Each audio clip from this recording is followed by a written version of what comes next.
আসসালামু আলাইকুম। আবারও চলে আসলাম নতুন একটি রেসিপি নিয়ে। আজকে আমার রেসিপি হচ্ছে ফ্রাইড এগ।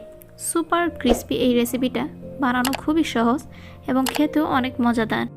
আর এই রেসিপিটির কাছে চিকেন ফ্রাইও কিন্তু হার মানবে। তাহলে চলুন দেখে নিই কীভাবে তৈরি করা যায় এই রেসিপিটি। তো রেসিপিটি তৈরি করার জন্য প্রথমে আমি দুটি ডিম ভেঙে নিচ্ছি। ডিম ভাঙা হয়ে গেলে আমি এর সাথে মিশিয়ে দেব পরিমাণ মতো লবণ। লবণটা আপনি আপনার স্বাদ মতো নিয়ে নেবেন। তারপর এটার মধ্যে মিশিয়ে দেব অল্প একটু চাট মশলা। এই মশলাটা সবার কাছেই থাকে বা যে কোনো দোকানেই কিনতে পাওয়া যায়। তো আমি এখানে অল্প পরিমাণ চাট মশলা মিশিয়ে নিচ্ছি। তারপর চাট মশলা, লবণ এবং ডিমটি খুব ভালোভাবে মিক্স করে নেব। ডিমটা মিক্স করা হয়ে গেলে আমি চলে যাব পরবর্তী প্রসেসে। তো এর জন্য একটি বোলের মধ্যে আমি কিছু ময়দা নিয়ে নেব। ময়দাটা এখানে আমি 1 কাপ পরিমাণ নিয়েছি। 1 কাপ নিয়ে তারপর আরও অল্প কিছু ময়দা নিয়েছি, মানে 1 কাপের চেয়ে অল্প একটু 4 টেবিল চামচের মতো বাড়িয়ে নিয়েছি ময়দাটা। তারপর এটা চেলে নিচ্ছি। ময়দা চেলে নেওয়া হয়ে গেলে আমি এর মধ্যে দিয়ে দেব পরিমাণ মতো লবণ। তারপর দিয়ে দেব 1 প্যাকেট চাট মশলা।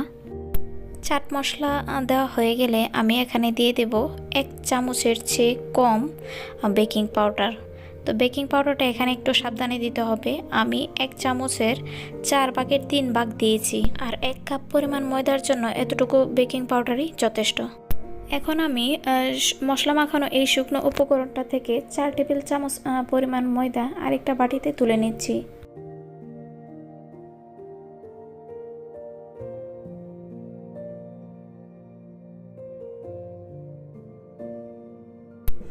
তুলে নেওয়ার পর এখন আমি যে বেশি পরিমাণের যে ময়দাটা আছে সেটা এক সাইডে রেখে দেব। আর যে 4 টেবিলের পরিমাণ যে ময়দাটা নিয়েছি তার মধ্যে আমি কিছু পানি অ্যাড করব।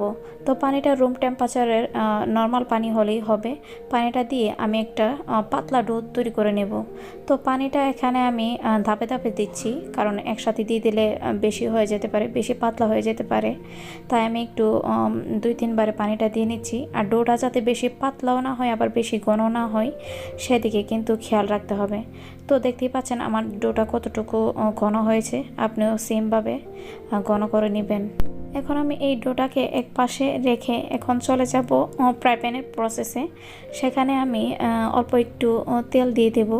আর তেলটাকে পুরো ফ্রাই প্যানে লাগিয়ে আমি যে ডিমটা ফাটিয়ে রেখে দিয়েছিলাম, মশলা মাখানো যে ডিমটা ছিল, সেটা খুব ভালোভাবে আমি ফ্রাই প্যানটাতে ভেজে নিব। পুরো ফ্রাই প্যানে গোল করে শেপটা যেন সুন্দর হয় সেদিকে খেয়াল রাখতে হবে। পুরো ফ্রাই প্যানে গোল করে উল্টে পাল্টে আমি ডিমটাকে ভালোভাবে ভেজে নিচ্ছি। খেয়াল রাখতে হবে ডিমটা যেন আবার পুড়ে না যায়। এজন্য চুলাটাকে একটু মিডিয়াম হিটে রেখে ডিমটাকে সুন্দরভাবে ভেজে নিতে হবে।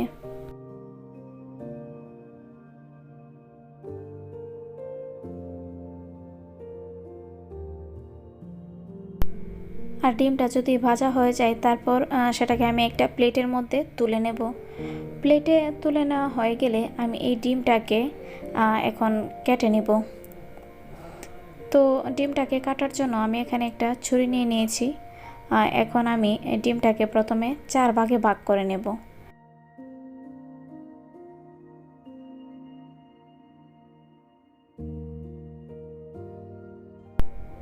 তো ডিমটা 4 ভাগ হয়ে গেলে সেটাকে আমি আরও 4 ভাগ করে মোট 8টা ভাগে ভাগ করে কেটে নেব। আর আপনারা দেখতেই পাচ্ছেন ডিমটাকে আমি পিৎজা যেভাবে কাটা হয় পিৎজা শেপে কেটে নিচ্ছি। তো ডিমটা কাটা হয়ে গেলে আমি এখন ডিমটাকে এক পাশে রেখে দিচ্ছি এবং এখন আমি যে ডোগুলো তৈরি করে নিয়েছিলাম সেগুলো থেকে প্রথমে যে তরল ডোটা তৈরি করেছিলাম সেটা থেকে ডিমটাকে একবার ভিজিয়ে নিয়ে তারপর যে শুকনা মশলাটা পাউডারটা আছে সেটা লাগিয়ে নেব। তারপর আবার তরল ডোটা লাগিয়ে তারপর আবার শুকনা ডোটা লাগিয়ে এভাবে পরপর 2 বার করে লাগিয়ে নেব। সবগুলা ডিম এভাবে আমি লাগিয়ে নিয়ে তারপর সবগুলো এক সাইডে রেখে দিচ্ছি।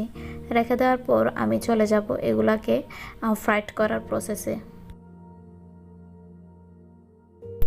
তো এ পর্যায়ে আমি একটা প্যানের মধ্যে কিছু তেল দিয়ে দিলাম। তো তেলটা এরকম পরিমাণে নেবেন যাতে করে এগুলোকে ডুবিয়ে ভাজা যায়। তো এখন আমি তেলটাকে গরম করে নিলাম। প্রথমে হাই হিটে দিয়ে দিলাম, তারপর ভাজার সময় এটাকে আমি মিডিয়াম লোতে দিয়ে দেব। তো এক এক করে এখন আমি ডিমগুলো দিয়ে দিচ্ছি। তো এখন একটা কাঠি দিয়ে হালকা একটু আলাদা করে দিচ্ছি যাতে একটি আরেকটির সাথে লেগে না যায়। তো এখন আমি এগুলোকে একটু সময় নিয়ে মিডিয়াম লো হিটে আস্তে আস্তে ভেজে নেব।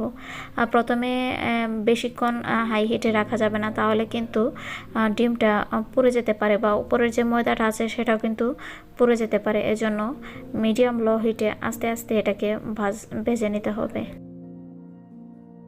সেম প্রসেসে সবগুলো ডিম আমি এভাবে ভেজে নেব, উল্টিয়ে পাল্টিয়ে একটু সময় নিয়ে।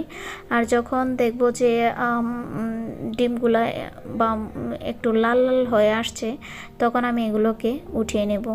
তো এখন আমি এগুলোকে উঠিয়ে নিচ্ছি। উঠিয়ে নেওয়ার পর যে বাকি যে ডিমগুলো আছে সেগুলো এক এক করে দিয়ে তারপর খুব ভালোভাবে ভেজে নেব।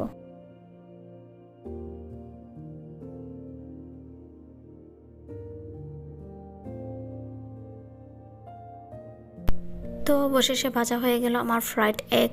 দেখতেই পাচ্ছেন কতটা সুন্দর এবং ক্রিস্পি হয়েছে, এবং কালারটাও কিন্তু মাশাআল্লাহ অনেক সুন্দর এসেছে। তো এই এগগুলা কিন্তু যথেষ্ট ক্রিস্পি হয়েছে এবং দেখতে কিন্তু আমরা বাজার থেকে যে চিকেন ফ্রাইড কিনে আনি সেগুলোর মতোই হয়েছে। তো এখন আমি একটু খেয়ে দেখাচ্ছি।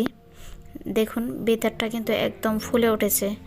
যেহেতু আমরা বেকিং পাউডারটা দিয়েছি সেজন্য খুব সুন্দরভাবে সবগুলা ফুলে উঠেছে। তো আশা করি ভিডিওটা আপনাদের ভালো লেগেছে। আপনিও বাসায় এভাবে ট্রাই করে দেখতে পারেন। বাচ্চারা কিন্তু খুবই পছন্দ করবে। বাইরের খাবার কিনে খাওয়া থেকে বিরত থাকুন। তো আমাদের ভিডিও আজকের মতো এ পর্যন্তই ছিল। যদি আমাদের ভিডিওগুলো আপনাদের ভালো লাগে তাহলে দয়া করে আমাদের চ্যানেলটিকে সাবস্ক্রাইব করে পাশে থাকা বেল আইকনটি অন করে দেবেন। তো সে পর্যন্ত সবাই ভালো থাকবেন। সবার সুস্বাস্থ্য কামনায় এখানে বিদায় নিচ্ছি। আল্লাহ হাফেজ।